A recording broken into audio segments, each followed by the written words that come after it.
So I want to talk about, you come from a basketball family. I want to know, did you have a choice to do anything else? Your grandpa was a Globetrotter, your dad was a Harlem Globetrotter. So when did you start to fall in love with basketball? Yeah, I mean, I think I definitely had it like an option. I played all kinds of sports growing up, baseball. I actually played tackle football with my older brother as well. But I mean, I grew up in a basketball house. We had a basketball hoop in our living room, like a literal like full-size one where we would play and always like break my dad's stuff and get in trouble. You know, I grew up with 3 older brothers. I wanted to do anything they were doing. So whenever they were outside playing, I was outside playing. And so I think I just always loved it. Always grew up in the gym. What specifically about the game did you kind of fall in love with? Because I know there's competition with your brothers as well, but what about the game of basketball did you love? I think a huge thing, like my dad taught me, like seeing him as a Globetrotter, he got to travel the world through basketball. And so I think from a young age, for me, I was always competitive. I always loved winning, but for me, it was always fun. And I think it was always like, oh, like basketball can bring people together no matter where you are in the world, no matter what age you are, no matter what gender you are. I always feel like I could be my like truest self on the basketball court. They have not found the shooting magic yet. Cal has. Forbes this time with a three-pointer. Well, you were not just any player in high school. You were known for being the player of the decade in the Sacramento area and a McDonald's All-American. So how do you feel like you made that transition from high school going into Cal? Coming out of high school, like you said, I had a really good high school career, and I knew that I kind of wanted to take my game to that next level. And I felt like Cal was a place where I could come in and like play and make an impact early. Obviously, with Coach G being there, I feel like she knows my game very well, and so I felt like I was put in the best position to thrive there.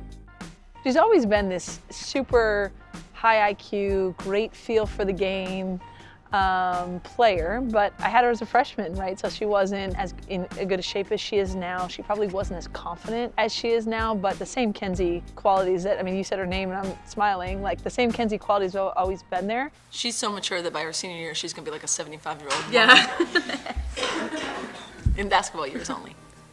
Well, Harvard came calling and you went to go play there. Why did you want to go to Ivy League? Yeah, so obviously Coach G got her job with the Cavs. We kind of lost everything. We lost 5 seniors, and so I was kind of like, okay, like I got it. This is kind of a sinking ship, you know.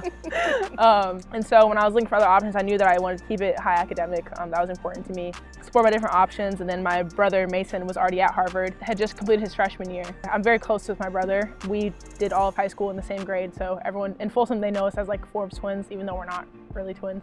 But yeah, I took a visit out there and I loved it, and I was like, you know, I can play basketball. I can get the highest degree in the world, debatably, and so I was like, why not try it? But I absolutely loved my experience there. I think Mason being there just made it that much more fun. Yeah.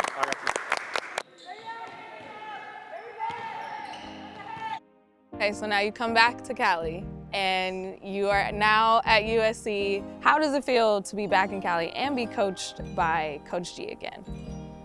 I mean, it just feels like I'm back home, honestly. I think playing for Coach G and then being in California, like those are 2 aspects where it's like, well, I'm very familiar with that, you know? It's not like, oh, I'm learning this new head coach. I don't know what she likes, what she doesn't like. The first workout, I was like, yep, like I'm back in it, you know, even practices. I kind of know like what she's looking for or what she might say here. When you get grad transfers, it's sort of like they have some of it figured out. I think they really know what they want out of their experience. So they don't kind of sweat the small stuff, but they're also here for a reason. You know, I think all of our Ivy kids want to win at the highest level. They want to take advantage of this opportunity. I knew in coming here, I was like, you know, obviously I want to go somewhere, I want to play, I want to score, I want to be all league, all those things. But for me, it's like, I want to be a part of a winning team. Like, to me, that is the most fun, that is the most memorable, and the most rewarding. So that's just what I'm looking for this last year.